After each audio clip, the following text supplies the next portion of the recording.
ในวันที่19มังกร2026กรมช่วยสหกรณ์กระทรวงการเงินจัดกองประชุมเผยแพร่แนะนำใบแจ้งมอบอากรมูลค่าเพิ่มฉบับปรับปรุงและแนะนำการแจ้งมอบอากรมูลค่าเพิ่มผ่านระบบแท็กลิสให้หัวหน่วยวิสาหกิจที่ขึ้นกับกรมช่วยสหกรณ์และหัวหน่วยวิสาหกิจที่ขึ้นกับนครหลวงเวียงจันทน์โดยการเป็นประธานของท่านสุพันธ์วีระวงศ์รองหัวหน้ากรมช่วยสหกรณ์มีคณะแผนกคณะนำช่วยสหกรณ์ประจำนครหลวงหัวหน่วยวิสาหกิจที่ขึ้นกับคันคุ้มครองของกรมช่วยสหกรณ์และช่วยสหกรณ์ประจำนครหลวงเวียงจันทน์เข้าร่วมระบบแท็กลิสได้เริ่มจัดตั้งพันขยายในขอบเขตทั่วประเทศนับแต่ปี 2018 เป็นต้นมาซึ่งได้พันขยายและเปิดนำใช้ระบบดังกล่าวในขอบเขตทั่วประเทศโดยประกอบมีกรมช่วยสหกรณ์นครหลวงเวียงจันทน์และ17แขวง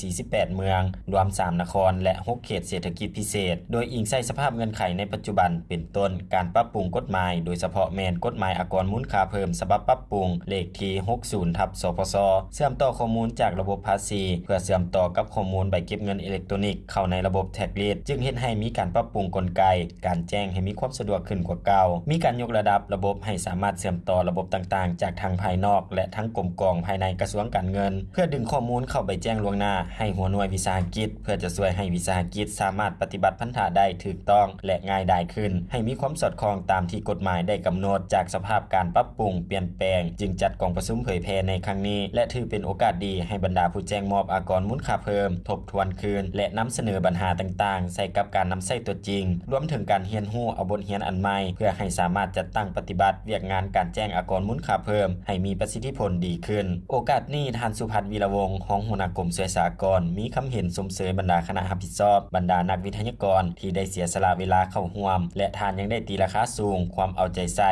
ด้วยความรับผิดชอบในการรับฟังการบรรยายพร้อมกับสนทนาแลกเปลี่ยนบทเรียนของแต่ละปัญหากันอย่างลึกซึ้งเพื่อให้นักวิทยากรสามารถเก็บเกี่ยวเอาบทเรียนไปนำใช้และนำไปปฏิบัติเวียกงานตัวจริงให้ได้มากผลที่ดีขึ้น